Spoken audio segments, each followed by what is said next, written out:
Hello dear students, how are you. मैं doctor Devendra, आपके प्यारे चैनल क्लासिक केमिस्ट्री अप से। जैसा कि हमारा सेकंड चैप्टर चल रहा है सॉल्यूशन, और इसमें अपन रॉल्स लॉ के बारे में पढ़ रहे थे। लास्ट वीडियो में हमने Rawls law for the solution of solid in liquid इसके बारे में पढ़ा था। आज इस वीडियो में हम solution of liquid in liquid के लिए रॉल्स लॉ के बारे में पढ़ेंगे। तो आज हमारा भी टॉपिक है इसमें Rawls law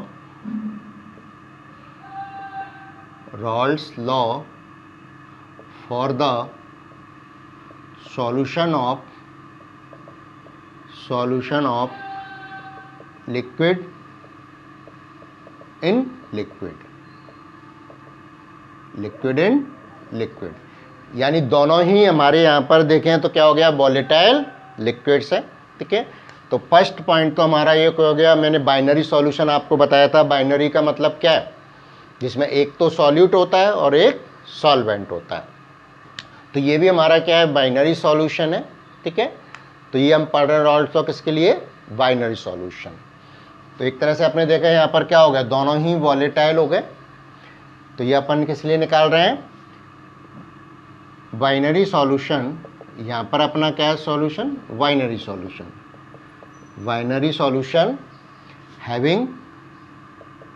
having both component।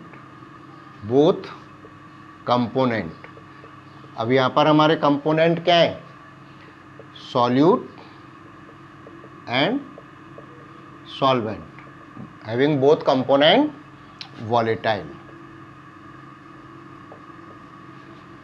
दोनों ही कंपोनेंट क्या है अपने, वॉलेटाइल हैं। तो यहाँ पर अपन देखें, जो वेपर प्रेशर है वो क्या होगा, vapour pressure of the solution is the sum of vapour pressure of each component. ठीक है, यहाँ पर मान लीजिए हमारे कंपोनेंट हम मान लेते हैं कौन से, ए एंड बी कंपोनेंट अपन मान लेंगे यहाँ पर।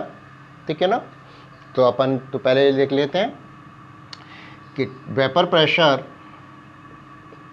क्योंकि अपन वेपर प्रेशर की बात करेंगे, उसी के लिए रॉल्स लॉ है। Vapour pressure of solution, vapour pressure of solution will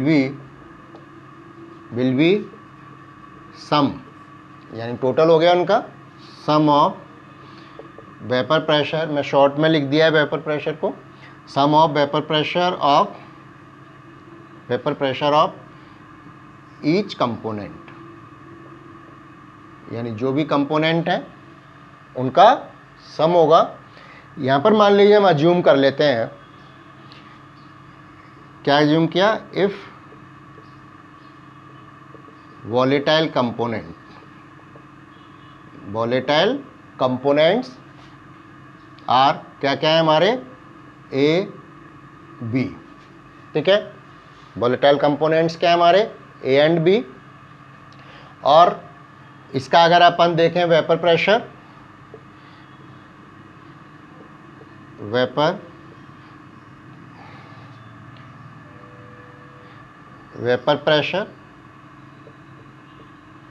क्या है, मान लीजिए हमारे पी ए पी बी। ठीक है, दूसरी चीज़ हमें क्या जरूरत पड़ेगी यहाँ पर, मोल फ्रैक्शन की। मान लीजिए हम देखें mole fractions of component A and B, ये मान लीजिए हमारे क्या है, एक्स ए और एक्स बी है। ठीक है, X A and X B.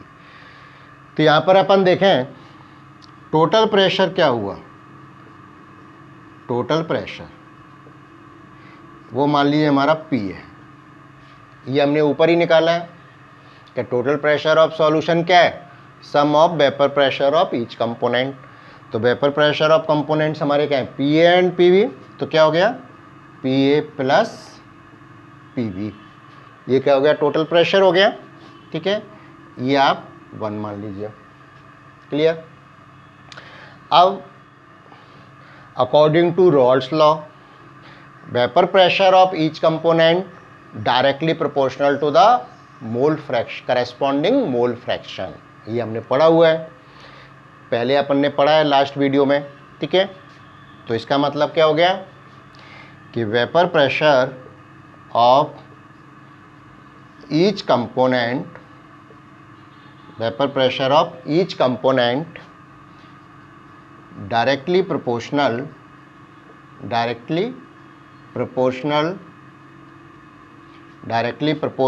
to the corresponding mole fraction,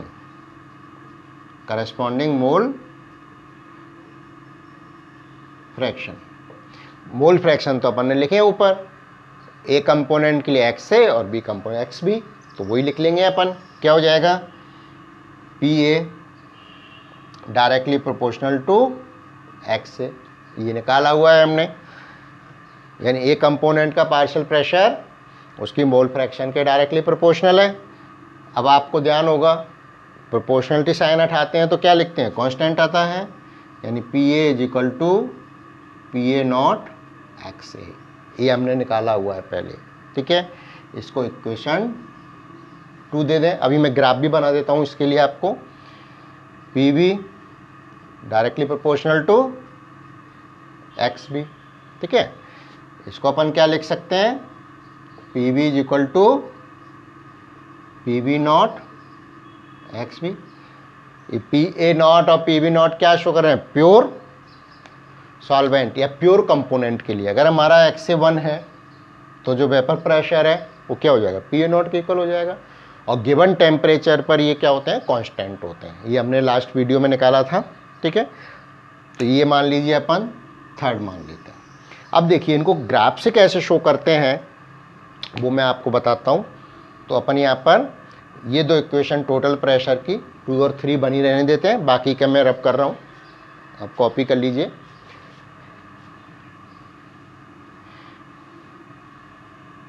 अब देखिए इसको अपन किस तरह से रिप्रेजेंट करते हैं। मान लीजिए हम यहाँ पर ग्राफ बनाते हैं, कर्व बनाते हैं, वो मैंने आपको सॉलिड उसमें भी बताया था, solution of solid in liquid में भी। तो वहाँ तो अपना 1 ही वॉलेटाइल सब्सटेंस था, वहाँ पर हमारा क्या था, वॉलेटाइल सब्सटेंस केवल सॉल्वेंट था, और यहाँ पर हमारे वॉलेटाइल सब्सटेंस क्या है, दोनों हैं, ए और बी दोनों ही लिक्विड हैं। तो अगर हम यहाँ पर देखें, इधर तो अपन क्या ले रहे हैं, कंपोजिशन लेते हैं, एक्स एक्सिस पे तो कंपोजिशन, ठीक है, और इधर अपन ने वाई एक्सिस पे क्या लिया, वेपर प्रेशर लिया। अब देखिए अपन किस तरह से इनको रिप्रेजेंट करते हैं। मान लीजिए इधर हमारा इस कॉर्नर पे एक्स से तो क्या है, 0 है, ठीक है। तो इधर क्या होगा, एक्स से इक्वल टू 1, यानी कंप्लीट टोटल हो गया।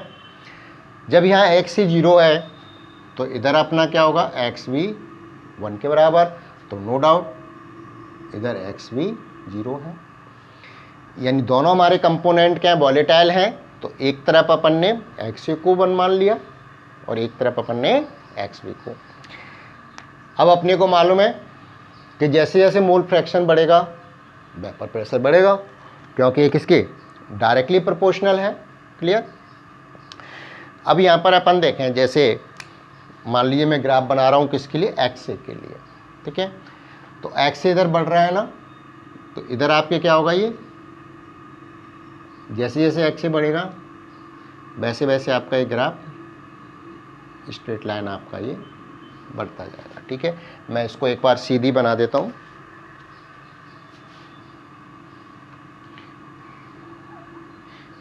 और डॉट डॉट बना देते हैं, जिससे अपने को क्या है, आसानी रहेगी, क्योंकि हमें इसी में टोटल प्रेशर के लिए भी बनानी है। तो डॉट डॉट से मैं कंपोनेंट के लिए बना देता हूँ। तो जैसे ये आपका ये आ गया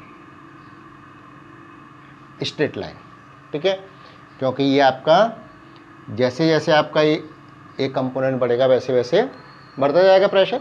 और यहाँ 1 हो गया, मैक्सिमम हो गया, तो यहाँ पर आपके क्या हो गया, पी ए नोट के इक्वल हो गया ना।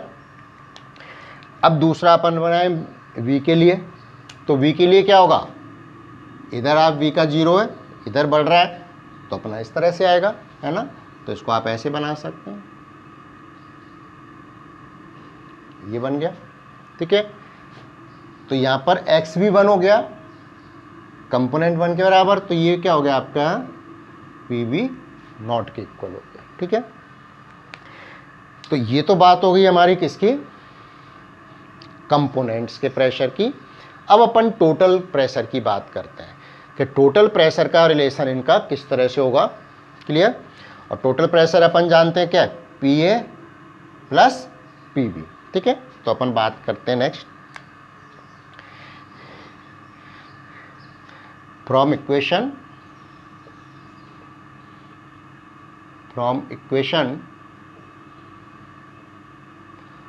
2 and 3, ठीक है।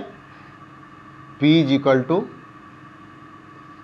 टू पी ए प्लस, मैं दोनों को टोटल करके लिख देता हूँ, पी ए की वैल्यू ये हो गई, यहाँ पे आप ऐसे कर लीजिए, फ्रॉम इक्वेशन 1, 2 and 3, ठीक है। P इज इक्वल टू अपन डायरेक्ट इसकी इक्वेशन की जगह ये लिख देते हैं, पी ए नॉट एक्स से, ठीक है, plus P V naught X V. समझ में आ गया। अब अपन देखें यहाँ पर अपने पढ़ा हुआ है कि X A plus X V, ये हमेशा क्या होता है 1 के बराबर होता है, ठीक है। तो अपन एक एक करके दोनों में, अपन वैसे तो किसी एक से भी निकाल सकते हैं, पर मैं दोनों में रख के बता देता हूँ आपको, ठीक है। तो यहाँ पर अपन देखें पहले एक्स ए में रख लेते हैं, तो X A is equal to क्या होगा 1 माइनस एक्स वी। तो ये वैल्यू अपन कहाँ रख दें, ऊपर रख दें इक्वेशन में, ठीक है। तो अपन क्या करेंगे, put the value of X A in equation 4, ठीक है। इक्वेशन 4 में रखते हैं। ये आप देखोगे ना यहाँ पर, ये रॉल्स लॉ के ही है, ये अपना क्या कहलाता है, जो इक्वेशन अपन ने निकाली है ना, ये अपना क्या कहलाता है, रॉल्स लॉ ही कहलाता है। ये इक्वेशन किसके लिए आएंगे आपके, रॉल्स लॉ। जब भी अपन लिक्विड सॉल्यूशन के लिए रॉल्स लॉ की बात करेंगे ना, लिक्विड का लिक्विड में सॉल्यूशन के लिए, तो यही आएगा, ठीक है ना। अब अपन निकाल लेते हैं टोटल, उसके लिए टोटल वेपर प्रेशर। तो एक्स की वैल्यू अपन इक्वेशन 4 में रखेंगे, तो क्या हो जाएगा देखिए, P is equal to P A naught, अभी अपन रख देंगे यहाँ पर 1 minus X V plus P V naught X V. अपन इसको सॉल्व करते हैं आगे, नीचे वाला मैं मिटा देता हूँ, इधर वाला सारा।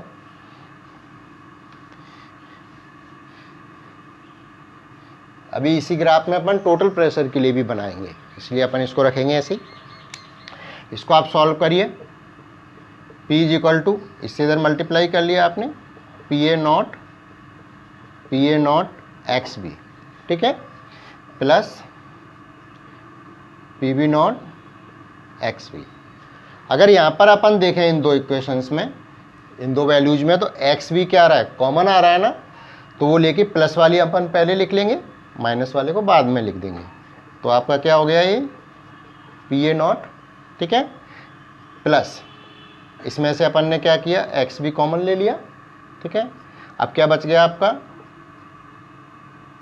अंदर क्या बचा, P V naught minus P A naught. समझ में आ गया, P is equal to P A naught plus X भी इसमें से कॉमन आ गया, P V naught minus P A naught, ठीक है। इस इक्वेशन को अपन नंबर 5 दे देते हैं, क्लियर। एक तो ये हो गया। अब मान लीजिए अपन ने जो ऊपर निकाला है उसी इक्वेशन में, जैसे अपन ने एक्स से निकाला ना, तो अपन साइड में लिख लें, एक्स भी इज इक्वल टू क्या होगा, इसी तरह से अपन मैं साइड में पूरा ही लिख देता हूँ, एक्स से एक्स भी इज इक्वल टू 1 होता है ना। तो पहले तो हमने तो एक्स से निकाला था यहाँ पर, अब अपन क्या निकाल लेते हैं, X V is equal to 1 minus X A, ठीक है ना। अब ये वैल्यू अपन उसमें रख देते हैं इक्वेशन 4 में। क्या लिखेंगे, put the value of X V in equation 4, ठीक है, इक्वेशन 4 में रखेंगे। तो एक बार यहाँ तक आप कॉपी कर लीजिए, फिर मैं इसको ऊपर लिख रहा हूँ, इसको एक्स वी की वैल्यू को, ठीक है। और ये इक्वेशन जो 5th इक्वेशन लिखी है ना, इसको आप नहीं मिटा लेंगे, 5th इक्वेशन को नहीं मिटा लेंगे, ठीक है। बाकी का मैं मिटा रहा हूँ।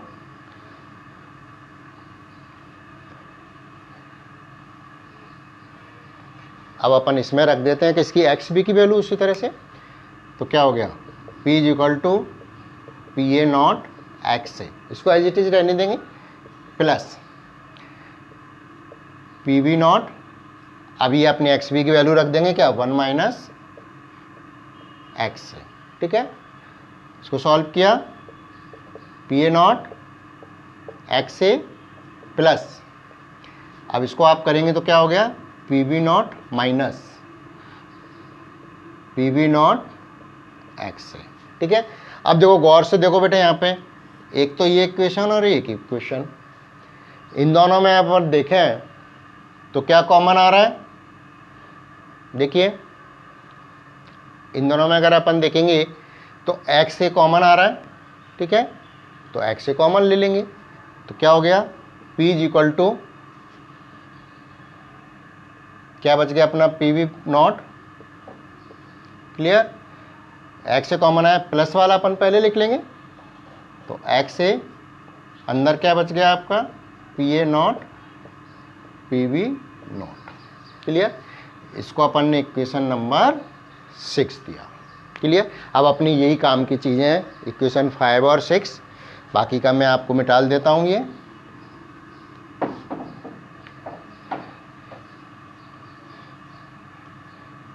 देखिए, अब इक्वेशन 5 और 6 में अपन देखेंगे तो यहाँ पर अपन देखें एक्स ए और एक्स बी यही चेंजेबल हैं, बाकी का आप देखेंगे P A naught P B naught, इसमें भी आपके क्या रहा है, P A naught P B naught, ये क्या होते हैं, कांस्टेंट होते हैं at the given temperature.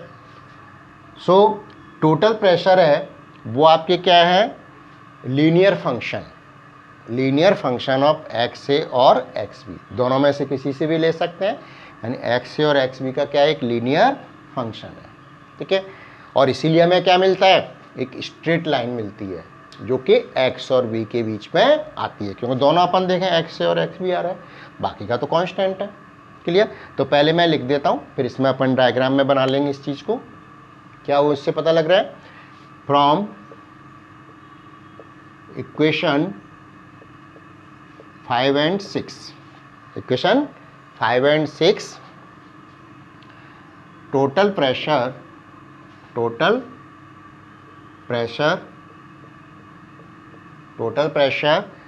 P, total vapour pressure कर लीजिए, क्योंकि वेपर अपने वाष्प का ही प्रेशर है, vapour pressure, total vapour pressure P is a linear function of X A और एक्स बी, ठीक है, एक्स ए और X B, because P A naught and P B naught will be constant. मैं नीचे से मिटा देता हूँ, इक्वेशन आप लिख लीजिए, ठीक है, ये लिखी होनी चाहिए आपके पास में, because P A naught P B naught will be constant at given temperature, दिए गए तापमान पर ये क्या होंगे, कांस्टेंट होंगे, ठीक है।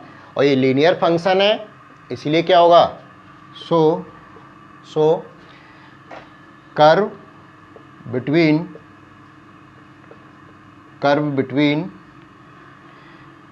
P वर्सेस एक्स ए या तो करें अपन और P versus X B will be straight line. Straight line जो कर्व होगा इनके बीच में क्या होगा, एक स्ट्रेट लाइन होता है। यानी अपन यहां पर देखें तो ये जो आपका कर्व बनेगा, ये स्ट्रेट लाइन कर्व किसको शो करेगा, टोटल प्रेशर को, P is equal to P A P B, ये टोटल प्रेशर को शो करता है। और ये कर्व किसके बीच में लाई करता है, X A and X B. इधर टोटल आपका एक्स ए 1 है और इधर एक्स बी 1 है, ठीक है।